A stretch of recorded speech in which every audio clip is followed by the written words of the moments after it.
Hello everyone. Welcome back to Digital Waves. Today we will explore the history, politics, and activism in Jammu and Kashmir and Ladakh.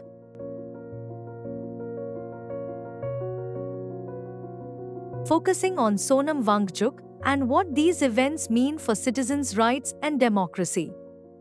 We will see the story from both the citizens' viewpoint and the government perspective, covering events from 1947 to 2025. Before 1947, Jammu and Kashmir was a princely state ruled by Maharaja Hari Singh, a Hindu king. The region had a diverse population. Kashmir Valley was mostly Muslims, Jammu mostly Hindus, and Ladakh had Buddhists in Leh and Shia Muslims in Kargil. When India gained independence, tribal militias from Pakistan invaded Kashmir. Facing this crisis, Maharaja Hari Singh signed the Instrument of Accession with India, agreeing to join India in exchange for military protection. In 1950, the Indian government introduced Article 370, granting Jammu and Kashmir special autonomy. This allowed the state to make its own laws, control land, and manage governance, while India controlled defense, foreign affairs, and communications. Over time, due to historical migrations, conflicts, and other factors, Kashmir became a Muslim-majority region, while Hindus, particularly Kashmiri Pandits, migrated in large numbers due to insurgency and terrorism. This led to concerns among locals, as minorities often felt their cultural and religious identities were under threat.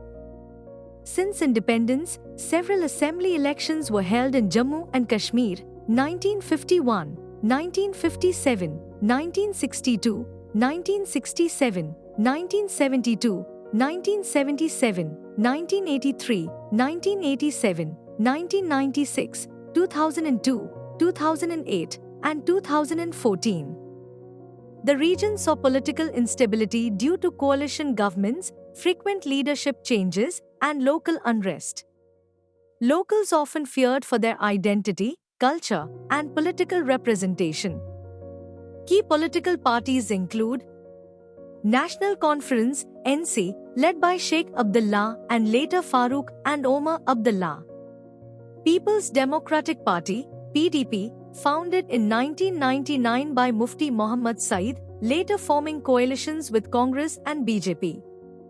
BJP and Congress, mainly strong in Jammu. Frequent coalition governments, disagreements between parties, and regional unrest contributed to political instability, creating uncertainty for the people and local fears of losing their cultural identity.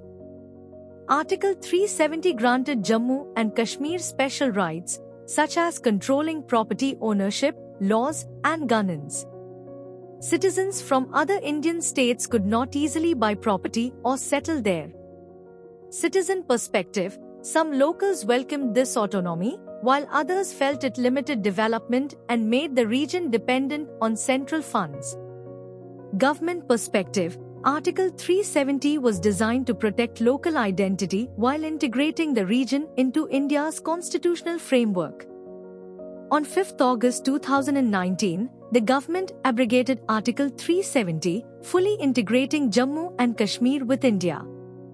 This allowed citizens from across India to live, work, and invest in the region.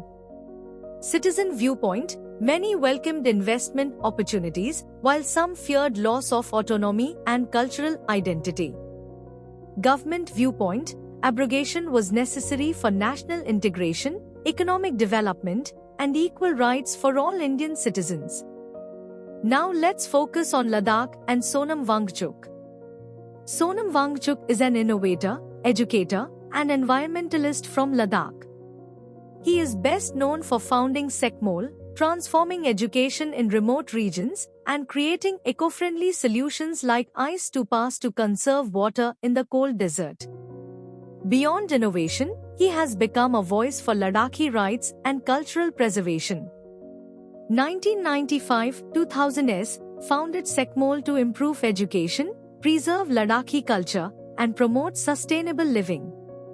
2010s introduced eco-friendly schools, ice to pass, and renewable energy projects.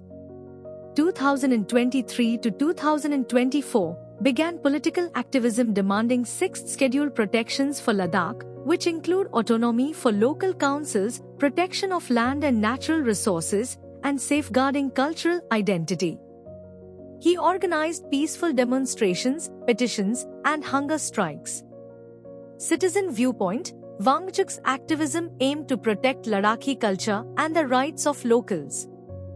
Government viewpoint: while peaceful, any large-scale protests are monitored to maintain law and order in sensitive border regions.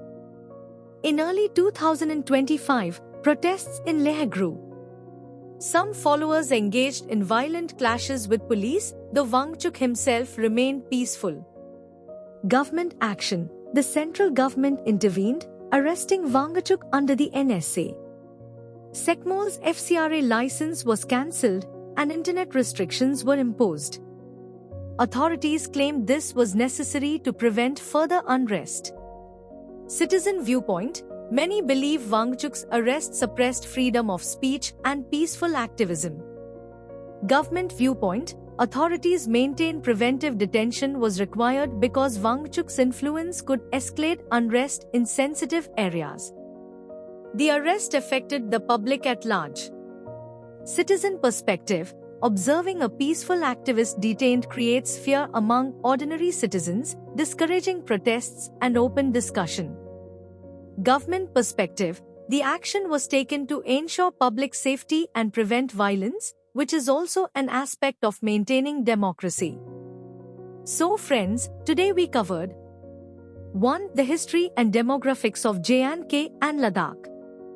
2. Political parties, elections, and reasons for instability. 3. Article 370, its introduction and abrogation. 4. Sonam Wangchuk's education work, innovation, and activism. 5. 2025 protests, NSA arrest, and government intervention. 6. Impact on democracy and public freedom. Understanding these events helps us appreciate the delicate balance between governance, law, and citizens' rights. Thank you for watching. If you found this video informative, please like, share, and subscribe. Comment your thoughts. Let's discuss democracy, activism, and citizen rights respectfully.